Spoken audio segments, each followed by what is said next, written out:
Okay, hi guys. Good afternoon. So I think for our second discussion today, we are going to look at the progress because in our previous discussion, we had distributed the task, and then I believe we did our part. Maybe we can amend afterwards.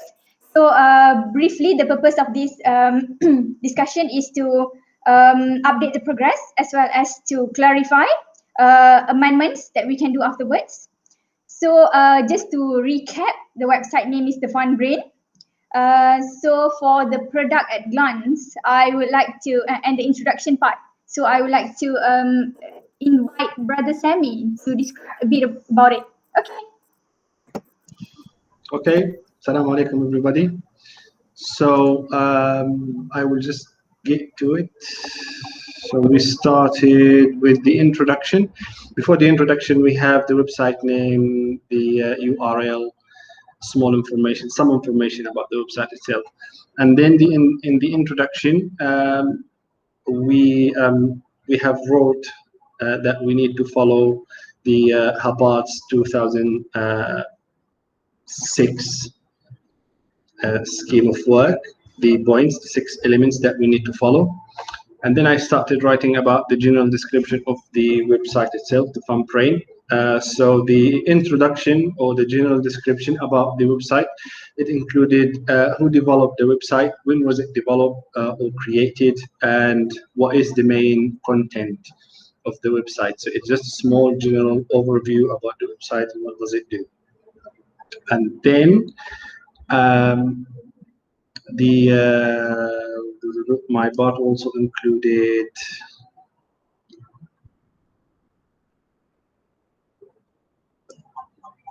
we go down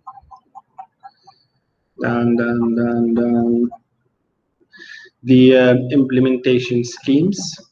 So in this section I wrote about how can we actually use the website and implement this website within the teaching methods that we are using while we are teaching in comparison to the Malaysian context in general. So is it fit?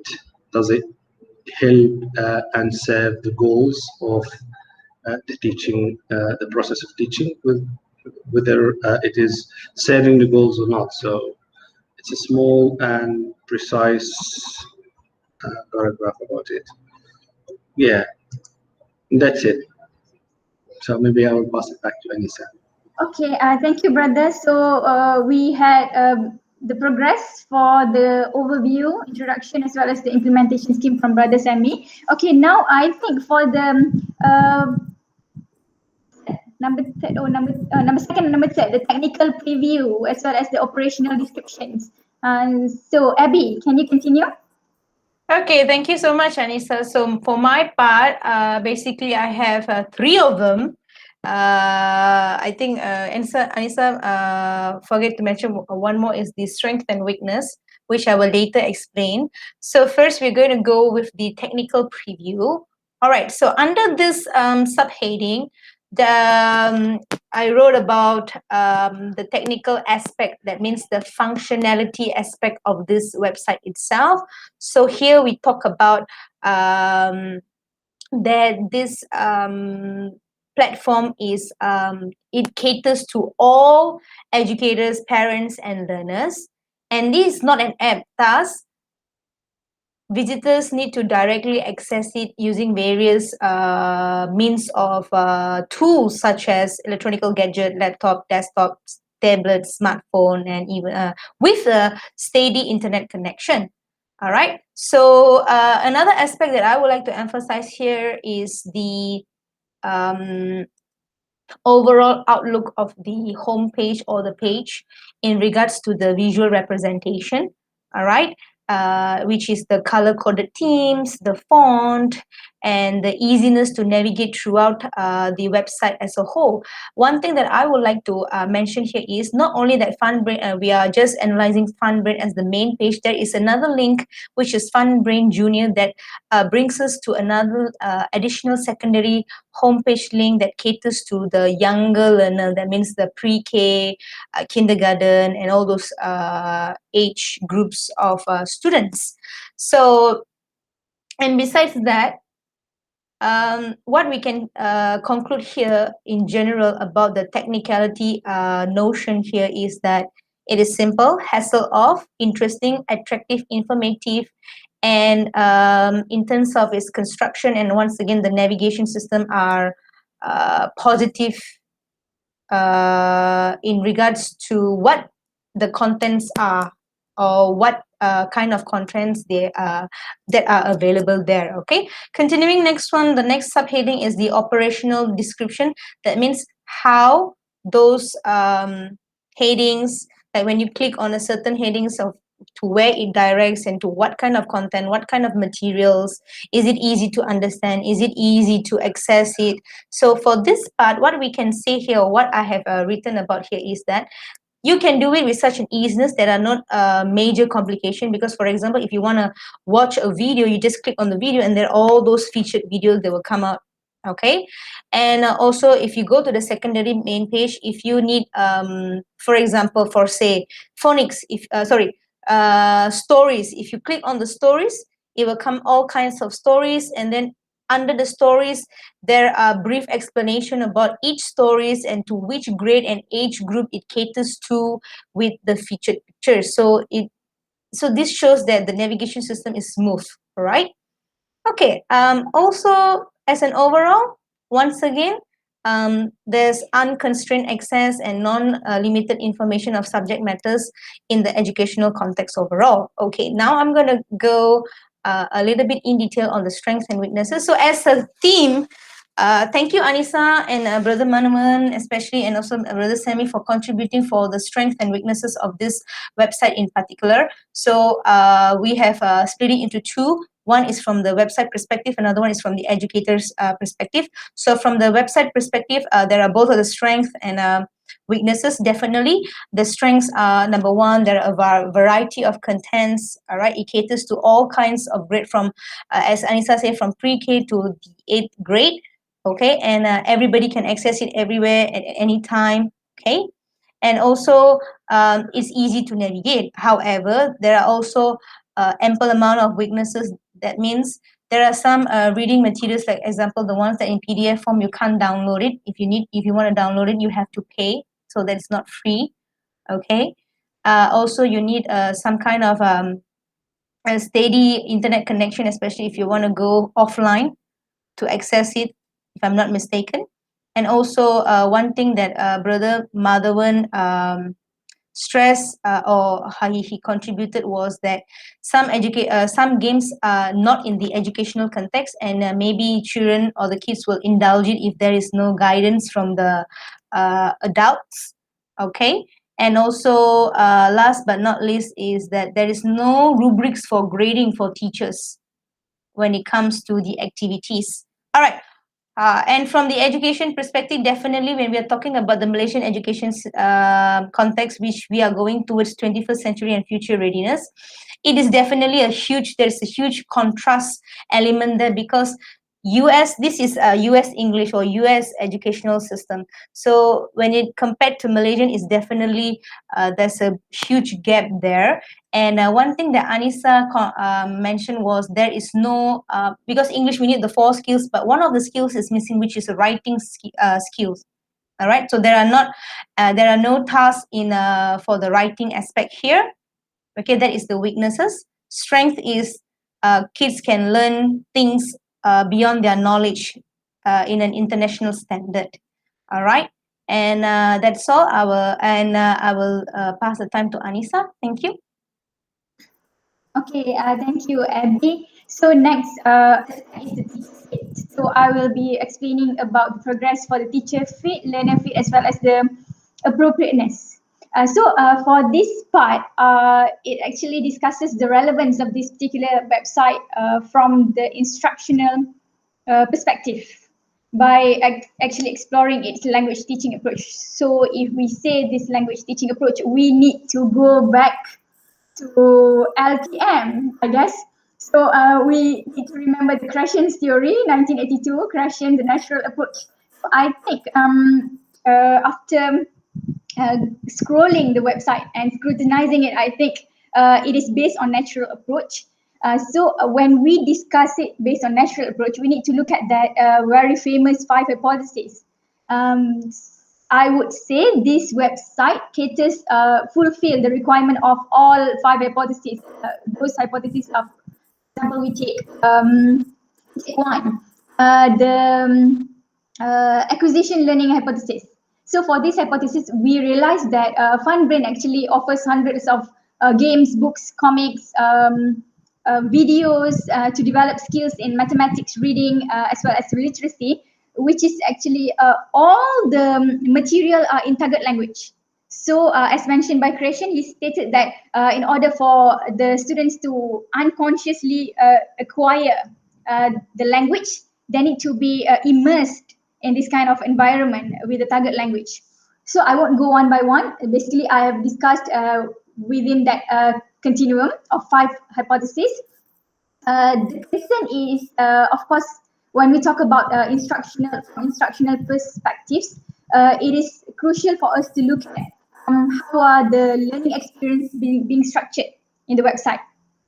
So as we know, all of us agree that lessons should start with the pre-lesson, lesson delivery, as well as post-lesson. So what I realized is in this website, we have all the materials provided should be considered under the second stage, which is the lesson delivery. There is no materials added for pre-lesson, which is very crucial. We need to make sure that students are prepared for the lesson before providing them with input. It's very crucial. And then I realized another weakness, as mentioned just now, the unavailability of materials or resources for the production stage. So for the post lesson, we don't have any activities, especially for reading. We need to make sure these activities are very crucial because it sort of give teachers serve as a yardstick for teachers to measure or assess the students. So I think if you want to go for the suggestion later, maybe we can add to Brother Sammy's point, the implementation part, where we can suggest the teachers need to come up with their own assessment materials or resources which can serve as the yardstick to measure the students' assessment, the students' performance and achievement. So basically, I would say that this one is moderately relevant in terms of its degree of relevance. It's moderate. For the learner fit, this section actually explores the compatibility of FunBrain with our target learners. As I mentioned previously, Malaysian learners. So as we selected Malaysian learners as our target learners, we need to look at the relevance of this website based on the document provided by the Ministry of Education, as well as what are the aim of our education system. So basically for this part, I've looked at into a few aspects, which are the content of the website, whether the content suits the Malaysian learners, and then I discuss about the content, about the skills, because the aim of Malaysian education system is actually to develop all 4 skills. So we need to make sure that any materials or resources fulfill the requirement of teaching the kids and developing their reading, writing, listening, speaking skills. So I would say there is no materials for writing, although they stated that they are focusing on literacy, but I think maybe they just focus on reading skills. So if the teacher aim at using this website, it is still sufficient, but they need to add the writing skill development materials or resources. And then I do add some evaluation for the language level, because we know that this FunBrain website is intended for US Am I right, Abby? US right, learners. Okay. So we can imply that when compared to Malaysian learners, especially those living in rural areas or remote areas, they might find it very challenging, because I realized that the reading skill, for example, the comics was a bit high for the children, challenging. So the teachers might, if they want to go, they want to still implement or use this website, they need to opt to adapt, adopt, modify, reduce, add, like what we learn in our syllabus and materials design. Okay, then I also look at the learners' needs as well as their interests and the learning styles as well. So for the learning styles, I connect it a bit with the learning theory, learning style theory by, did you guys heard the VARK, visual, auditory, reading, writing, as well as kinesthetic? So I relate it to that theory. Okay, that's for LearnerFit. I would say all in all, this website do moderately sufficient and relevant to Malaysian context.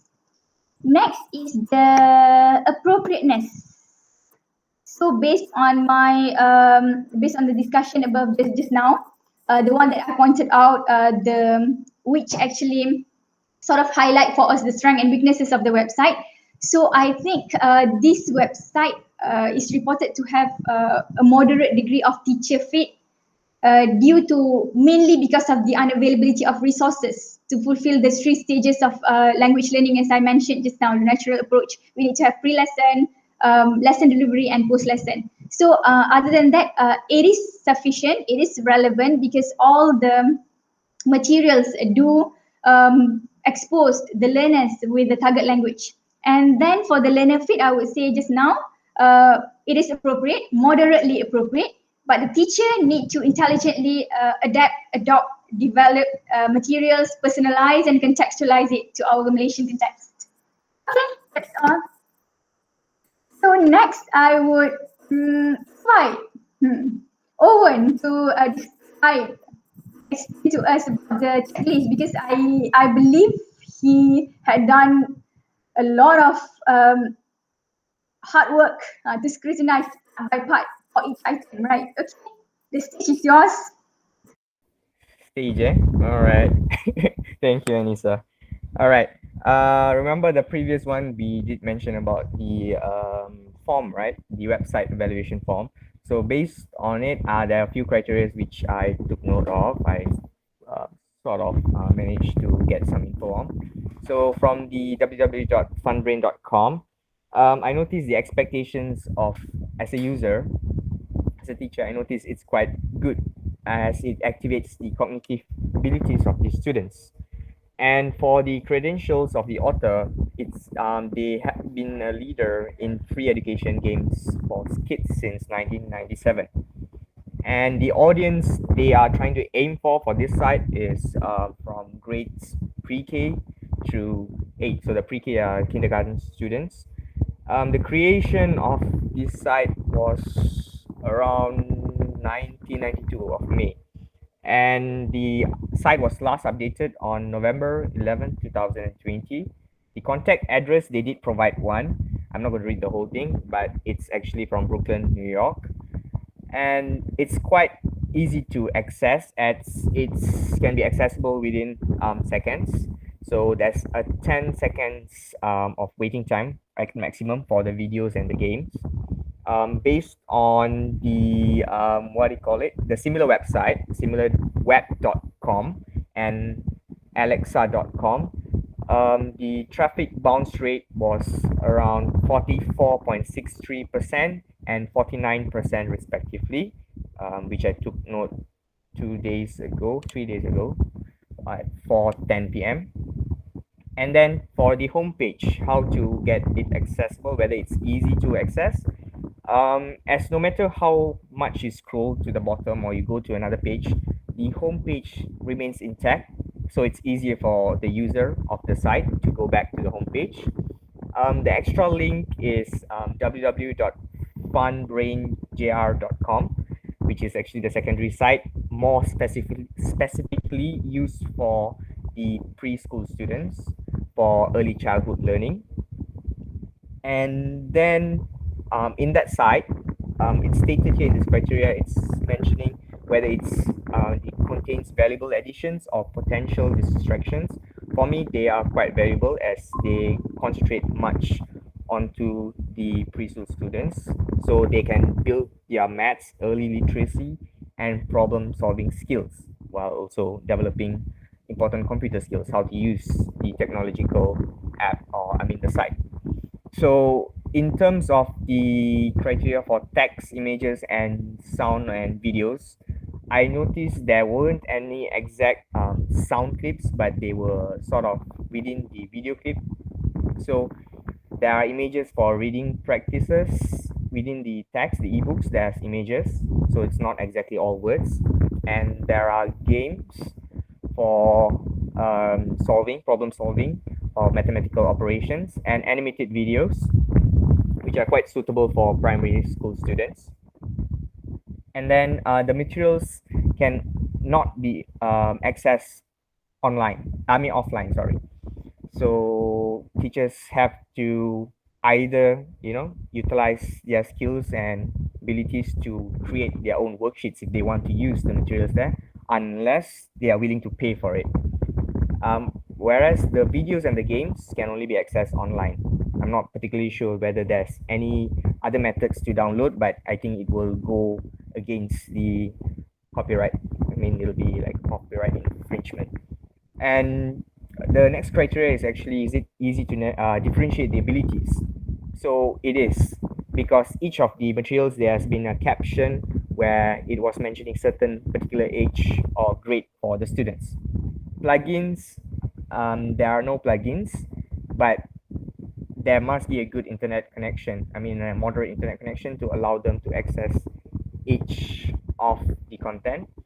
And for the last but not the least, the copyright or the terms of use. I'm not going to read everything, but there are 5 restrictions of the site that people need to adhere to gain access. So that will be from me. I would like to pass it back to Anissa. Thank you. Thank you, Owen.